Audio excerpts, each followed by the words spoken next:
পালান ছিল, যখন শেখ মুজিবুর আপনার 26শে মার্চ যখন ধরে যখন পালিয়ে গেল পাকিস্তান, তখন ওই যুদ্ধ লেগে গেল। এই যুদ্ধের সময় কিন্তু আওয়ামী লীগের নেতা কর্মী সব মালদা পালিয়ে গেছিল, কলকাতা পালিয়ে গেছিল, সাধারণ মানুষ যুদ্ধ করেছিল। এদের পালানোর অভ্যাস কিন্তু বারবার। জাতি যখন কোনো সংকটময় কালে পড়ে, জাতি যখন কোনো বিপদে পড়ে, তখন আওয়ামী লীগের নেতা কর্মী থেকে শুরু করে সমস্ত আওয়ামী লীগ পালিয়ে যায় ভারতে। আপনারা দেখেন না 5ই আগস্ট, 16 বছর ধরে একটা সরকার ক্ষমতায় থেকে লক্ষ লক্ষ কোটি কোটি টাকা দুর্নীতি করে প্রাসাদ পরিমাণ বাড়ি গাড়ি করে সেই সব নেতা কর্মীর হাজার হাজার জমি জামা গাড়ি বাড়ি সমস্ত কিছু ফেলে দিয়ে রাতের অন্ধকারে ভারতে পালিয়ে গেছে। এটা কিসের সিম্পটম? এটা আওয়ামী লীগের হচ্ছে পূর্ব অভ্যাস।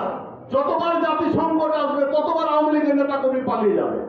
তাই আমি বলতে চাই যে আওয়ামী লীগ যেবার বারবার পালাচ্ছে, কিন্তু আসার চেষ্টা করেছি, এবার পালাচ্ছে আর আসতে পারবে না।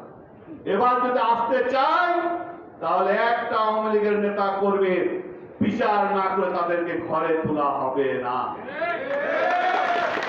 অতএব তাদের বিচার করে আমার ছেলে মেয়েদেরকে যে রক্ত ঝরাচ্ছে 5ই আগস্টের আগে, জুলাই আগস্ট থেকে প্রত্যেকটা মায়ের মুখ খালি করা হয়েছে, শত শত নেতা কর্মীকে পঙ্গু করেছে, হাজার হাজার নেতা কর্মীকে খুন করেছে। এর প্রত্যেকটা রক্তের প্রত্যেকটা অঙ্গের বিচার করে এদেরকে বিচারের আওতায় নিয়েছে। এদের বিচারের মাধ্যমে এদেরকে শাস্তি দিয়ে তারপরে ঘরে তোলা হবে।